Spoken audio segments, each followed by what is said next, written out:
Как-то раз решил я навестить друга, жившего в деревне. Андрей мастер на все руки был, за что бы ни брался, все идеально выходило. А тут я узнал, что у него год назад жена умерла. Вот и заехал к своему старому приятелю поддержать душевно, да и не виделись мы уже лет 10. Последний раз в городе на базаре столкнулись, но это все не то. На ходу общения не получилось, оба спешили по неотложным делам. И вот сегодня наконец-то встретились. Сидели мы за круглым столом в жарко натопленной избе и уже часа 3 не могли наговориться. Все, что прошло за последние 10 лет, друг другу рассказывали.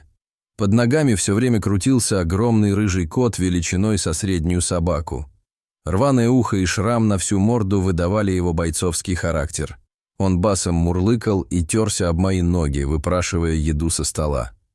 «Зря ты его пнул», — сказал Андрей. «Не люблю, когда кот трется. Я отпихнул, он не понял, опять лезет. Вот и пришлось пнуть», — оправдывался я, глядя на кота, который с недовольным видом отошел от стола. Сидя в углу комнаты, кот облизывал лапу и как бы невзначай поглядывал на меня. «Изучает и запоминает. Он такого обращения с собой не прощает», — продолжил Андрей. Однажды дальний родственник жены приехал погостить и вот так же отпихнул его ногой от себя. Так этот зверь дождался ночи, когда гость уснул на кровати, выскочил и разодрал в клочья все одеяло, которым укрывался гость. «Что такой мстительный кот?» – изумился я. «Да, нельзя с ним так, он ласку любит», – отвечал Андрей. «А зачем ты его держишь, такого злобного?» – спросил я. «Тут все не просто так. Кот этот особый, ему цены нет». Андрей вытянул бутыль с горячительной жидкостью, достал закуску и сказал: «Рассказ будет длинный. Расскажу, зачем кота такого держу». Меня долго упрашивать не пришлось. Уже было интересно, зачем держать зверя, который тебя загрызть может, если не так на него посмотреть. «Понимаешь, — начал Андрей, — один он у меня остался из всей семьи. С ним живу последний год после того, как Наташи не стало. А ведь все было у меня. Жена, дом, хозяйство. Когда супруга заболела, пришлось постепенно и от коровы, и от кур избавиться. Не под силу мне одному было совсем справиться. Да и за Наташей ежечасный уход был нужен. Собака давно от старости умерла. Вот и остались мы с котом вдвоем в этой избе. Но это не главное. А главное, что этот кот меня от смерти спас. Если бы не он, я бы тут сейчас не сидел». «А как же так вышло?» – поинтересовался я. «Ну, тогда надо с самого начала рассказывать. Ведь я его тоже когда-то от смерти спас. Собрался я как-то зимой на охоту, иду по лыжне через поле. Погода прекрасная, тишина кругом. Иду, наслаждаюсь, предвкушаю, как подстрелю зайца на ужин. Дома жена ждет моих лесных трофеев, и кошка Нюрка тоже в ожидании, под теплой печкой в коробке с котятами, слепыми еще. И тут вдруг слышу, как откуда-то издалека птичий гул нарастает, да все сильнее и сильнее. Обернулся, смотрю, и вправду летит небольшая воронья стая. Впереди одна ворона что-то в клюве тащит, а за ней еще десяток сородичей. Та, что первая, уронила в снег какой-то мешок, а вся остальная стая спустилась вниз. Устроили птицы на снегу драку за эту добычу. Пока одни дрались, другие пытались расклевать мешок, а из мешка душераздирающие звуки доносятся. Понял я, что кто-то живой в мешке есть. Я тут же на помощь поспешил. Выстрелил разок из ружья в воздух, птицы разлетелись, а я к мешку подбежал. Открываю, а в нем котенок. Да такой маленький, такой рыжий, только что глазки свои открыл. Вот, думаю, хозяин бывший выкинул на помойку, а вороны тут как тут. Так что если бы я в тот день на охоту не пошел, то все, погиб бы рыжий. Схватил я мешок, засунул под куртку, чтобы малыш согрелся, и скорее домой.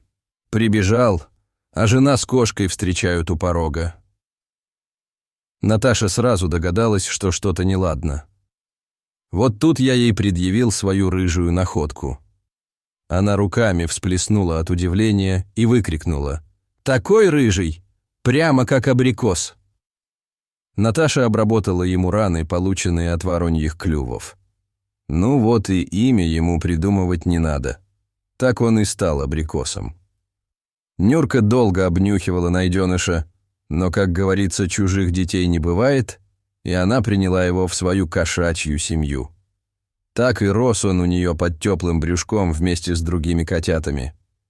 Когда котята подросли, мы всех раздали, а вот абрикоса решили оставить себе. Невероятной красоты вырос кот, а уж крыс и мышей гонял нещадно. Но больше всего ворон не любил, просто смертельно ненавидел этих птиц. Даже чучело на огороде можно было не ставить. Стал он главным самцом в деревне. Во всех дворах теперь рождались рыжие котята. Так мы и жили 10 лет дружной семьей. Полный комплект. Кот с кошкой, собака во дворе, корова, коза, куры и утки. Все было. Но постепенно наша семья начала редеть. Сперва по очереди не стало собаки, а потом и кошки-нюрки. А год назад Наташа слегла. Остались мы в избе втроем, я с супругой и абрикос. Кот целый день спал на печи, а ночью уходил по своим делам. Больше всего любил он на чердаке сидеть. Видимо, ему оттуда все и всех видно. Я, бывало, выйду на крыльцо, позову его, он прибежит и сразу в дом. А вот в ту ночь погода разыгралась не на шутку. Снег шел уже 3 дня, мороз был за 30, а в эту ночь ветер усилился. Но абрикоса это не остановило, и он по обыкновению ушел из дома. Погода портилась еще сильнее. Двор заметало снегом, так что тяжело было выйти на крыльцо. Тут уже спать пора ложиться, а кота нет. Думаю, надо его на ночь домой загнать к теплой печке. Раз выглянул в коридор, позвал его, не пришел. Второй раз вышел, звал, опять не пришел. В 3-й раз решил на улицу выглянуть. Может, ему сквозь сугроб и к крыльцу не пробраться. Вышел в чем был, а тут, как назло, порывом ветра кусок шифера с крыши сорвало, да так, что лист этот прямо на голову мне и приземлился. Естественно, я сознание потерял и в сугроб упал. В это время неизвестно откуда появился абрикос. Он, видимо, долго пытался привести меня в чувство. Вылизывал лицо, кусал за уши и нос, но все напрасно. Наташа слышала, как он истошно орал во дворе. Она уже понимала, что произошло что-то ужасное, но встать не могла, была парализована. Но кот был умный, он решил пойти к соседям за помощью. Соседка, баба Надя, была глуховата, да еще весь вечер в ее доме громко работал телевизор. Кот орал дурным голосом, скреб в дверь и окна. Наконец-то ему удалось привлечь внимание старушки. Она долго не могла понять, что хочет от нее этот орущий рыжий комок. Потом она все-таки догадалась, что кот ее куда-то зовет, и через сугробы пробралась к нам во двор, а там уже и обнаружила меня без сознания и замерзающего на морозе. Вот такой вот у меня абрикос. А ты говоришь, зачем? Я потрепал абрикоса за рваное ухо и предложил ему кусок колбасы в знак примирения. Дорогие зрители, а у вас когда-нибудь были домашние питомцы? Расскажите, пожалуйста, в комментариях. А если вам понравилось это видео, то ставьте лайк и подписывайтесь на наш канал. До свидания.